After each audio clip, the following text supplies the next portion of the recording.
ପିଲାମାନେ ସମାସର ଦ୍ୱିତୀୟ ଭାଗ ଭିଡ଼ିଓରେ ଆମେ ତତ୍ପୁରୁଷ ସମାସ ବିଷୟରେ ଆଲୋଚନା କରିଥିଲେ। ତେବେ ଆଜିର ଏହି ତୃତୀୟ ଭାଗ ଭିଡ଼ିଓରେ ଆମେ ଅଧିକ ଆଗକୁ ଯିବା ପୂର୍ବରୁ ପୁନର୍ବାର ସମାସର ପ୍ରକାର ଭେଦ ସମ୍ବନ୍ଧରେ ଟିକେ ଦୃଷ୍ଟି ଦେବା।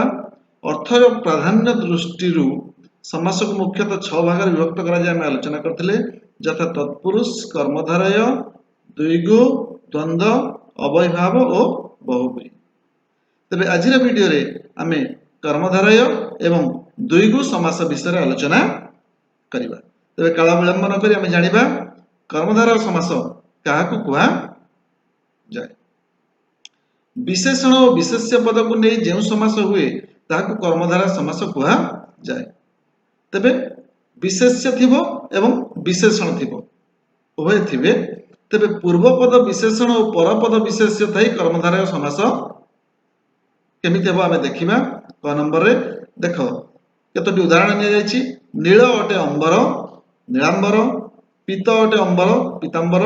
ଦେଖୁଛ ନୀଳ ପ୍ରଥମ ପଦ ଯାହାକି ବିଶେଷଣ, ଅମ୍ବର ବିଶେଷ୍ୟ। ପୀତ ବିଶେଷଣ, ଅମ୍ବର ବିଶେଷ୍ୟ। ଯେହେତୁ ତମେ ଭଲ ଭାବେ ଜାଣିଛ, ଆଲୋଚନା କରିଛନ୍ତି, ବ୍ୟକ୍ତି, ବସ୍ତୁ ବା ସ୍ଥାନର ନାମକୁ ଇତ୍ୟାଦି ଆମେ ତାହା ବିଶେଷ୍ୟ କହୁ ଏବଂ ସେ ବିଶେଷ୍ୟ ସମ୍ବନ୍ଧରେ ଯିଏ ଜ୍ଞାନ ପ୍ରଦାନ କରେ, ବିଶେଷତା ପ୍ରଦାନ କରେ, ତାର ଗୁଣ ରଙ୍ଗ ଆଦି କହେ, ତାହା ହେଉଛି ବିଶେଷଣ। ତେଣୁକରି ପୂର୍ଣ୍ଣ ଅଟେ ଚନ୍ଦ୍ର, ପୂର୍ଣ୍ଣଚନ୍ଦ୍ର। ଶୁଷ୍କ ଅଟେ କାଷ୍ଠ, ଶୁଷ୍କ କାଷ୍ଠ। କାଠଟି ଶୁଖିଲା। ତେବେ ଆମେ ପରବର୍ତ୍ତୀ ପର୍ଯ୍ୟାୟକୁ ଯିବା। ଉଭୟ ପୂର୍ବ ଓ ପର ପଦ ବିଶେଷଣ ଥାଇ ମଧ୍ୟ କର୍ମଧାରୟ ସମାସ ହେବ। ଖ ନମ୍ବର ଆମେ ଦେଖିବା। ପୂର୍ବ ପର ଉଭୟ ଥିବ ବିଶେଷଣ। ଯେ ଭୀମ ସେ କାନ୍ତ। ଭୀମ ଏବଂ କାନ୍ତ ଉଭୟ ବିଶେଷଣ। ଯେ ରୁଦ୍ର ସେ ସୁନ୍ଦର। ରୁଦ୍ର ଏବଂ ସୁନ୍ଦର ଉଭୟ ବିଶେଷଣ। ତେଣୁ ଭୀମକାନ୍ତ ଏବଂ ରୁଦ୍ର ସୁନ୍ଦର ହେଲେ। ଆଉ ଗୋଟିଏ ଉଦାହରଣ ଦେଖିବା। ଦୁଇଟି ବିଶେଷ ପଦ ମିଳନରେ ମଧ୍ୟ କର୍ମଧାରୟ ସମାସ ହୁଏ। ଦୁଇଟା ଯାକ ବିଶେଷ୍ୟ ଥିବ। ଯେ ବିପ୍ର ସେ ଋଷି। ବିପ୍ର ମଧ୍ୟ ବିଶେଷ୍ୟ, ଋଷି ମଧ୍ୟ ବିଶେଷ୍ୟ। ତେଣୁ ବିପ୍ରଷି। ଯେ ରାଜା ସେ ଋଷି ରାଜର୍ଷି। ଯେ ଦେବ ସେ ଋଷି ଦେବର୍ଷି। ଯେ ବ୍ରହ୍ମ ସେ ଋଷି ବ୍ରହ୍ମର୍ଷି। ବ୍ରହ୍ମ ଏବଂ ଋଷି ଉଭୟ ବିଶେଷ୍ୟ ପଦ। ପରବର୍ତ୍ତୀ ସ୍ଲାଇଡକୁ ଯିବା। ଉପମିତ କର୍ମଧାରୟ ସମାସ।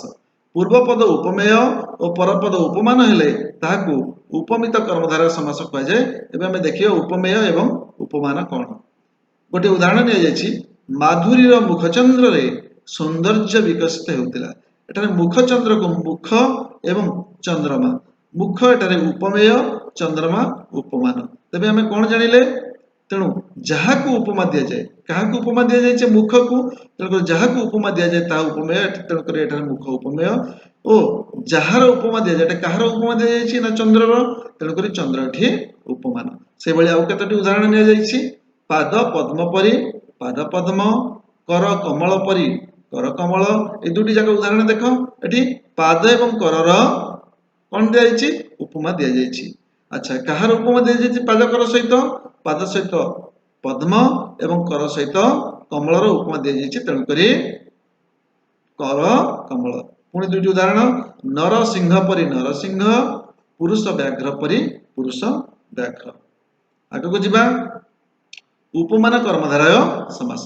ସମସ୍ତ ପଦରେ ବହୁ ଗୁଣ ବିଶିଷ୍ଟ ଉପମାନ ଏବଂ ଗୁଣଧର୍ମବାଚକ ପଦ ଥିଲେ ତାହାକୁ ଉପମାନ କର୍ମଧାରୟ ସମାସ କୁହାଯାଏ। ଘନ ପରିଶ୍ୟାମ, ଘନଶ୍ୟାମ। ସମସ୍ତ ପଦ ହେଲା ଘନଶ୍ୟାମ। ଏଠାରେ ବହୁ ଗୁଣ ବିଶିଷ୍ଟ ଉପମାନ ଏବଂ ଗୁଣଧର୍ମବାଚକ ପଦ। ଲବଣୀ ପରି କୋମଳ, ଲବଣୀ କୋମଳ। ତୁଷାର ପରି ଧବଳ, ତୁଷାର ଧବଳ। କୁନ୍ଦ ପରି ଧବଳ, କୁନ୍ଦ ଧବଳ। ପରବର୍ତ୍ତୀ ସ୍ଲାଇଡ୍ କି ଯିବା। ରୂପକ କର୍ମଧାରୟ।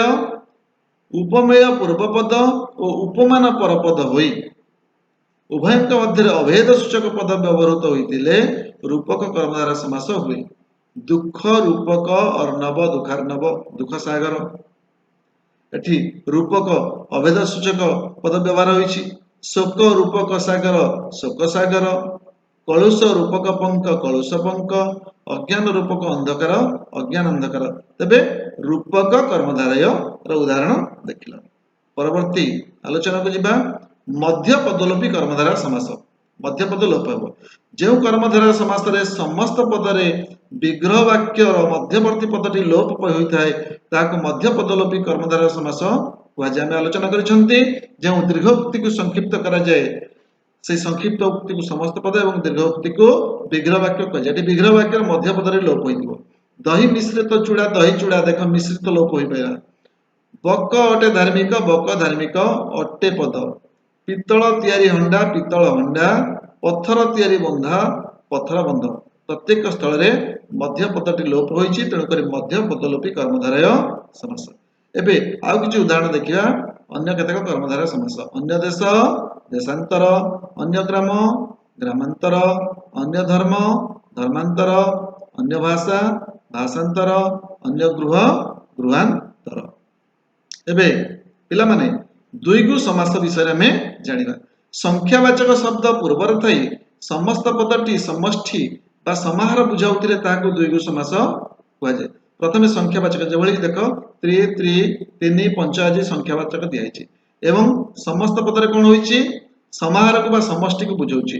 त्रिभुवनर समाहार त्रिभुवन त्रिनाथर समाहार त्रिनाथ ब्रह्मा विष्णु महेश्वर त्रिवेणीर समाहार त्रिवेणी गंगा जमुना सरस्वती का मिलन स्थली तिनिपुरर समाहार त्रिपुर स्वर्गमर्त्य पाताल पंचवटर समाहार पंचवटी त्रिफलर समाहार त्रिफला हरड़ा बाहड़ा अला त्रिभुजर समाहार भुज माने बाहु त्रिभुजर समाहार त्रिभुज षट रिपुर समाहार षड रिपु। तेबे पिला माने वीडियो टी बारंबार देख एवं लेखि लेखि अभ्यास करो। परवर्ती वीडियो रे आमे समासर अवशिष्टांश आलोचना करिबा। धन्यवाद।